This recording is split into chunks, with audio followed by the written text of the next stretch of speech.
लव्य education centre के इस बेहद ही खास एपिसोड में आप सभी का स्वागत है।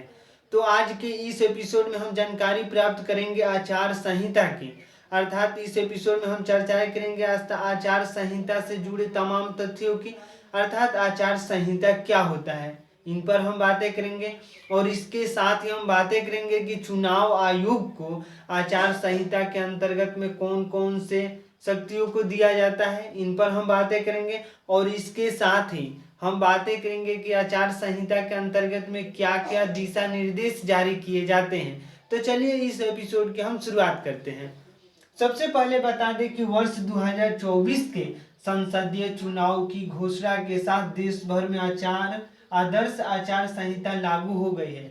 यानी जो 2024 के चुनाव होने जा रहा है, संसदीय चुनाव, इसके लिए आचार संहिता जो लागू होने की प्रक्रिया है शुरू हो चुकी है और लागू भी हो चुका है। यानी यह 6 जून 2024 तक लागू रहेगी, जो चुनाव प्रक्रिया के पूरी होने के पश्चात समाप्त होगी।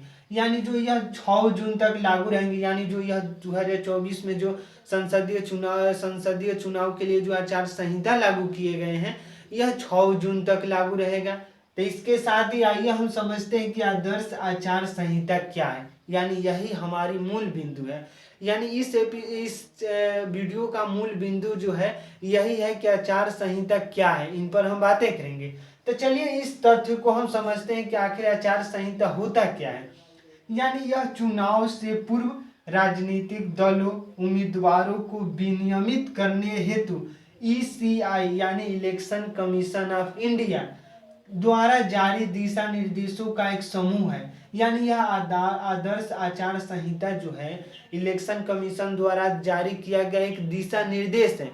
यह दिशा निर्देश जारी करने का अधिकार हमारे संविधान द्वारा दिया गया है। यानी इलेक्शन कमीशन ऑफ इंडिया को जो यह दिशा निर्देश जारी करने का अधिकार मिला है, यह भारतीय संविधान के अंतर्गत भारतीय संविधान के द्वारा ही मिला है। इसके साथ ही जब हम आगे बढ़ते हैं तो यह राजनीतिक दलों और उम्मीदवार को नियमित रखने के लिए दिशा निर्देश जारी करता है चुनाव आयोग।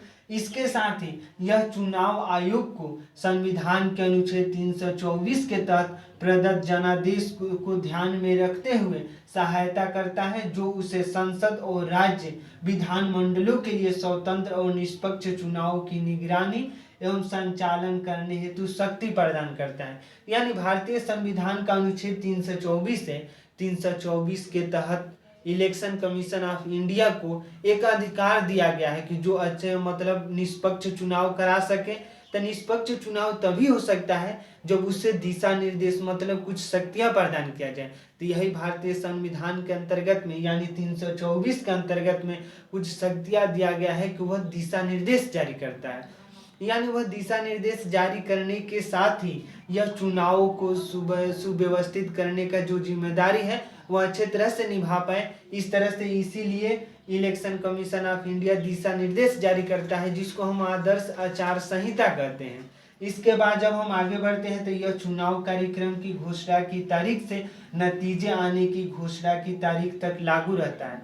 यानी जो ECI यानी इलेक्शन कमीशन ऑफ इंडिया द्वारा जो दिशा निर्देश जारी किए जाते हैं चुनाव के दौरान, यानी जो दिशा निर्देश या आदर्श आचार संहिता जो जारी लागू की जाती है, यह जब चुनाव की प्रारंभिक तारीख से लेकर और जब तक चुनाव का नतीजा नहीं आ जाता है तब तक यह आदर्श आचार संहिता लागू होता है। अर्थात कहने का यही अर्थ है कि चुनाव कार्यक्रम की घोषणा की तारीख से, यानी चुनाव का जैसे ही कार्यक्रम की घोषणा कर दी जाती है कि इतने तारीख से इतने तारीख तक चुनाव होगा, यानी 2024 की जब हम बातें करते हैं तो 2024 में 6 जून तक आचार संहिता लागू रहेगी। यानी जैसे ही मान लीजिए आज चुनाव की कार्यक्रम का घोषणा कर दिया जाता है, तो आज से आज जब तक चुनाव का परिणाम नहीं आ जाता है तब तक जो आदर्श आचार संहिता लागू रहेगी।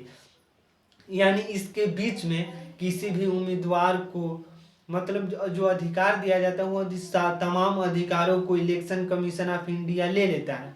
यानी इसी के लिए यह दिशा निर्देश जारी करता है। और जैसे ही चुनाव खत्म होता है, चुनाव खत्म होने के बाद भी यह आदर्श आचार संहिता लागू रहता है जब तक रिजल्ट ना आ जाए, यानी जब तक परिणाम न आ जाए तब तक आदर्श आचार संहिता लागू रहता है। और जिस दिन से चुनाव की तारीख का ऐलान होता है, यानी जिस दिन से मान लीजिए आज चुनाव की तारीख का ऐलान हो गया कि मई से लेकर जून तक, यानी इतने तारीख से इतने तारीख तक चुनाव होगा, इसके बाद भी यानी जब तक चुनाव का रिजल्ट नहीं आ जाता है तब तक यह आदर्श आचार संहिता लागू रहेगा। तो इस तरह से आज के इस एपिसोड में हम समझे कि आज आदर्श आचार संहिता क्या है। तो आज के इस बेहद ही खास एपिसोड में बस इतना ही। अगर आप हमारे चैनल के साथ नए जुड़े हैं तो हमारे चैनल को कर दीजिए सब्सक्राइब, ताकि हमारे द्वारा अपलोड किया गया हर वीडियो आपके पास सबसे पहले पहुंच जाए। धन्यवाद, थैंक यू।